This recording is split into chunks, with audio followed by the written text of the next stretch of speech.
This video presents the structure of the Athenian democracy. You will learn the definition of citizenship in ancient Athens and the basic characteristics of the political institutions. The analysis of this unique model of political organization is based on the Constitution of the Athenians, an ancient text which was created by the school of Aristotle. That work provided us with a detailed rundown of the structure of Athens' government. Athenian citizens.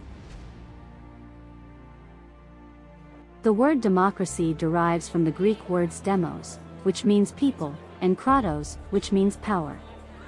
Therefore, democracy means the power of the people.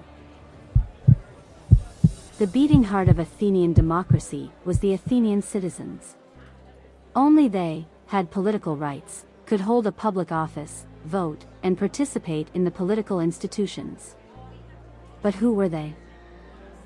During the golden age of Pericles, the population of Attica was more than 300,000 people, including the Athenians, the metics who were the foreign residents, and the slaves who were the workforce and the lowest class of the Athenian society. The Athenians were the men and women from Athens. To be an Athenian citizen, you needed 3 qualifications. Both your parents had to be from Athens, to be at least 20 years old, and of course, to be a male. In the 5th century BC, when the Athenian democracy was at its peak, the citizens of the city were between 30,000 to 60,000 people. Popular Assembly. The Popular Assembly was the central political institution of the state directly connected with the Athenian citizens. The assembly's members were not elected but attended by right when they choose. Here, the Athenian citizens were gathering to address issues of importance like laws, treaties, decrees, or deciding to go to war. In a session of the assembly, the speakers would make speeches for or against a position. Then the voting process was taking place usually by show of hands. In some cases, the voting process used white and black stones, white for yes and black for no. Each voter tossed one of these into a large clay jar, which was afterwards cracked open for the counting of the ballots. The Popular Assembly decided also on the ostracism of a citizen. Ostracism was a political practice whereby an Athenian citizen could be banished from the city for 10 years. Any Athenian citizen could write another citizen's name on a piece of pottery called ostracon, and when a sufficiently large number of them wrote the same name, the ostracized man had 10 days to leave Attica. From excavations in the Acropolis, archaeologists have found ostracons with the names of important and famous Athenians like Pericles, the famous statesman, Cimon, the general and military genius who was also the son of Miltiades who led the Athenians in the Battle of Marathon, and Aristides, the general who established the Delian League. According to Aristotle, this practice was introduced by Clisthenes, an Athenian legislator who is considered by many historians that he laid the foundations of the Athenian democracy. Popular Tribunal of Heliaea. The Popular Tribunal of Heliaea was a court responsible to examine the legality of the decrees and treaties and to inspect the decisions of the city. It consisted of 6,000 Athenian citizens, elected annually by lot, called heliasts. Each member of Heliaea could denounce anything considered harmful to the city. The heliasts were the legislators who voted on laws and the juries. The jurors had to take an oath when attending a trial, and their number on a trial depended on the type of lawsuit.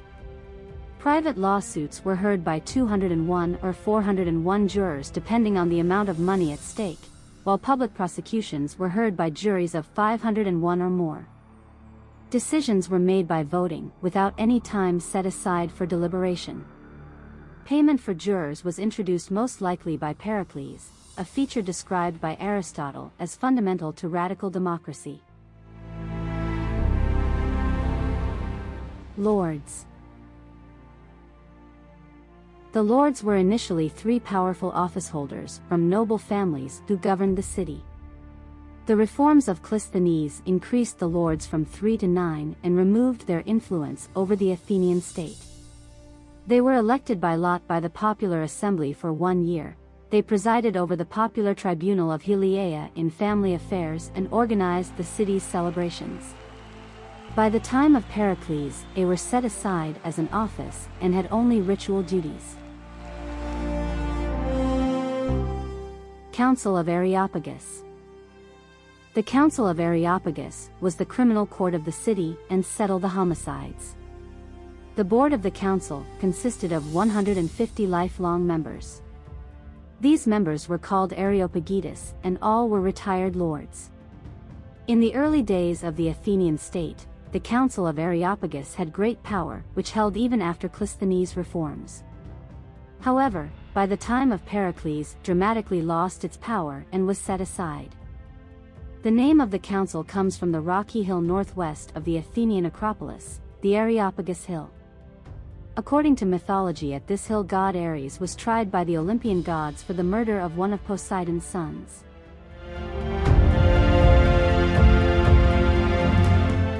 Council of 500. The Council of 500 was an official body with an administrative and supervisory role. It was formed by 500 Athenian citizens elected by lot called Voluptes, 50 from each of the 10 tribes of Attica. The 500 representatives served annually. 50 of them were called Prytanes, and were the executives of the council. 9 served as chairmen during the sessions, and were elected by the 450 non-Prytanes. The epistats, elected by lot from the Prytanes, were responsible for the official documents of the city. 10 members formed the committee where any Athenian citizen could submit a decree or a law proposal. The main responsibility of the council was to draft the deliberations and the resolutions that were going to be voted by the popular assembly. The council collaborated, guided, and supervised all public officials and met daily in the Athenian Agora.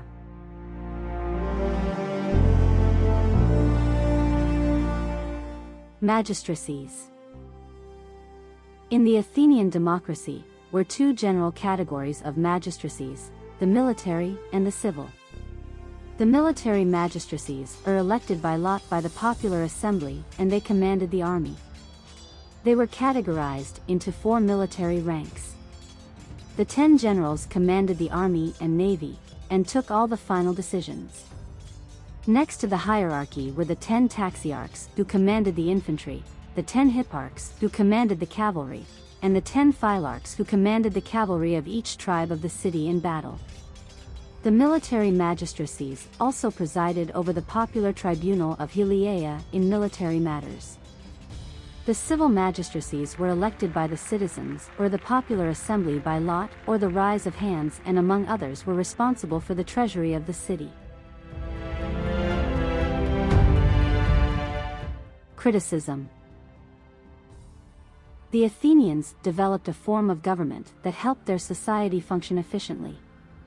Their government was based on each and every Athenian citizen and on principles and beliefs that have influenced our systems of democratic government today. However, democracy has had many critics in ancient times by personalities like Plato, Socrates, and Aristotle. Their main concern was that the common people were not necessarily the right people to rule and were likely to make huge mistakes from lack of knowledge in matters crucial to the city. In our days, democracy is a very popular concept and is adopted by many countries of the world as the most suitable model of governance. George Grote, an English political and classical historian, argued in his work History of Greece that only by giving every citizen the vote would people ensure that the state would be run in the general interest. Historian Rafflaub claimed that democracy in ancient Athens was a unique and truly revolutionary system, and Mark Cartwright, a history writer from Italy, characterized democracy as the greatest and most enduring legacy of ancient Greece.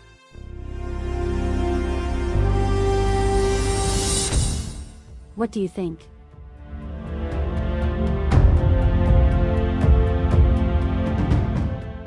If you want to extend your research, have a look to the description of the video for more links and sources. Did you like this video? Give us a thumbs up and subscribe to support our channel.